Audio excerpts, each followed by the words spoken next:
নমস্কার, দেখছেন talk to Bangla. আমি অভিষেক রয়েছে আপনাদের সাথে। এই মুহূর্তে যে খবর নিয়ে উপস্থিত হয়েছি, একদম ভোট গণনা চলছে এবং সমস্ত দিক থেকেই ভারতীয় জনতা পার্টি এই মুহূর্তে সরকার তৈরি করছে, সেটা যখন ছবি সামনে উঠে আসছে, ঠিক তখনই পশ্চিমবঙ্গের মুখ্যমন্ত্রী মমতা ব্যানার্জি, তিনি এখনো পর্যন্ত পশ্চিমবঙ্গের মুখ্যমন্ত্রী, সেই জায়গা থেকে তার নতুন বার্তা এসেছে। তিনি সোশ্যাল হ্যান্ডেলে প্রত্যেকটা জায়গায় নতুন বার্তা দিয়েছেন। 1.5 মিনিট একটা ভিডিও, আগে শুনুন মমতা ব্যানার্জির মুখ থেকে কি বলছেন তিনি। তিনি এখনো আত্মবিশ্বাসী যে সূর্যাস্তের পর তৃণমূল কংগ্রেস জয়লাভ করবে। সেই আপনারা দেখুন ভিডিওটা, তারপর আসছি এই বিস্তারিত ব্যাখ্যায়। সবাইকে নমস্কার জানিয়ে বলছি, প্লিজ দয়া করে কেউ কাউন্টিং এজেন্টরা এবং প্রার্থী ক্যান্ডিডেটরা তারা ভোটিং এলাকা ছেড়ে আসবেন না। স্ট্রং রুমে যেখানে কাউন্টিং হচ্ছে, মানে সেন্টারে, সেখান ছেড়ে কেউ আসবেন না। এটা বিজেপির প্ল্যান। প্রথম 2-3 রাউন্ডে আমি কালকে থেকেই বলছি যে ওদেরগুলো আগে দেখাবে, আমাদেরগুলো পরে দেখাবে। এবং অনেক জায়গায় 2-3 রাউন্ড কাউন্টিং করার পরে প্রায় 100টা জায়গায় কাউন্টিং বন্ধ করে রেখে দিয়েছে। এবং কল্যাণীতে ধরা পড়েছে 7টা মেশিন, যেখানে কোনো মিল নেই।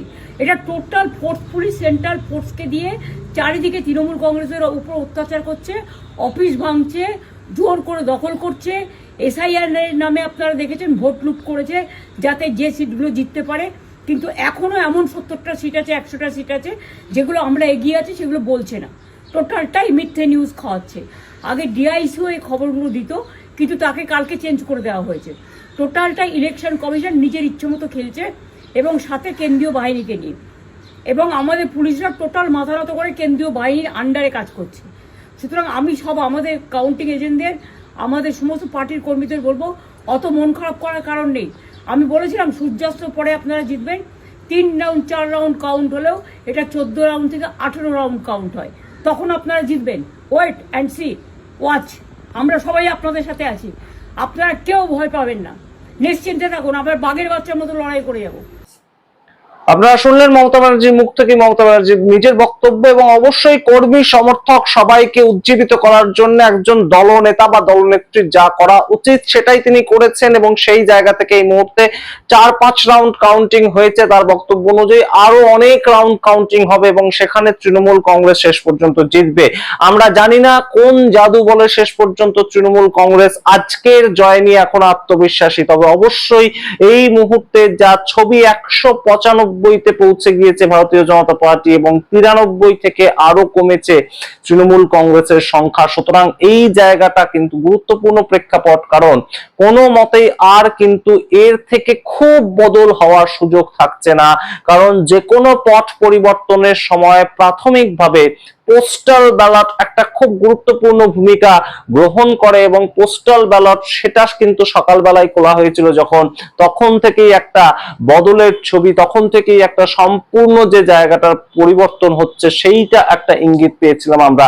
এবং এই মুহূর্তের যে জায়গাটা উঠে এসছে মানুষের রায় এইভাবে সম্পূর্ণ পোলারাইজেশনের মাধ্যমে বদলে গেছে, এটা আজকে কিন্তু বিশ্বাস করতে হবে। অর্থাৎ সরাসরি সংখ্যালঘু ভোটাররা এখনো পর্যন্ত যে একদম তৃণমূল কংগ্রেসের ভোট ব্যাংক, সেটা যেমন আর বলা যায় না, ঠিক তেমন ভাবেই সম্পূর্ণ হিন্দুরা যে প্রত্যেকটা জায়গায় একদম সরকার বিরোধিতা করতে গিয়ে ভারতীয় জনতা পার্টিকে ভোট দিয়েছে, সেটাও কিন্তু এই মুহূর্তে একটা বাস্তবিক চিত্র।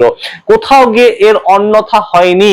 সেটা খাস কলকাতা হতে পারে, আমরা মেদিনীপুর হতে পারে, জঙ্গলমহল হতে পারে, পার্বত্য এরিয়া হতে পারে, একদম জলপাইগুড়ি, শিলিগুড়ি, প্রত্যেকটা জায়গাতেই একই ছবি ধরা পড়ছে। সুতরাং এই মুহূর্তে এখনো পর্যন্ত মনোবল বাড়িয়ে রাখার জন্য মমতা ব্যানার্জির এই বক্তব্য, অবশ্যই সাধুবাদ জানানোর মতন রাজনৈতিক নেতা হিসেবে তিনি তার বক্তব্য রেখেছেন তার দলকে টিকিয়ে রাখার জন্য, এবং অবশ্যই বিরোধীদের জায়গায় যেতে চলেছে যখন একদম তৃণমূল কংগ্রেস, সেটা ইঙ্গিত পাওয়া গেছে। সেখান থেকে বিরোধী নেত্রী হিসেবে তার বক্তব্য হিসেবে আমরা এটাকে গ্রহণ করতেই পারি। অবশ্যই সাধুবাদ জানানোর মতন, এখনো সম্পূর্ণ আত্মবিশ্বাসী তিনি, বাঘের বাচ্চার মতন লড়ে যেতে বলেছেন। কিন্তু গুরুত্বপূর্ণ যে প্রেক্ষাপটটা এই মুহূর্তে একদম ইঙ্গিত করছে, ইলেকশন কমিশন তাদের ওয়েবসাইট থেকে আমরা যে রেজাল্ট পাচ্ছি তাতেও কিন্তু 148-এর বহু বহু বহু দূরে এগিয়ে গেছে ভারতীয় জনতা পার্টি। তাই গেরুয়া ঝড় এই মুহূর্তে পশ্চিমবঙ্গ জুড়ে উঠছে, সেটা কিন্তু আর এই মুহূর্তে খুব একটা বুঝতে অসুবিধা হয় না। তবুও শেষ পর্যন্ত মমতা ব্যানার্জি ম্যাজিক, যে ম্যাজিকের কথা বলছেন, কোন ম্যাজিকের কথা বলছেন আমরা জানি না। সূর্যাস্তের পর আমরা আবারও এই নিয়ে বিশ্লেষণে বসবো, কিন্তু সূর্যাস্তের পর কোনো ধরনের কোনো বদল হবে কি আপনাদের সামনে এই প্রশ্ন রাখলাম। আপনারা আপনাদের মতামত কমেন্ট বক্সে কমেন্ট করুন। দেখতে থাকুন টক টু বাংলা। অবশ্যই টক টু বাংলা ইউটিউব চ্যানেলটিকে সাবস্ক্রাইব করতে ভুলবেন না। ধন্যবাদ।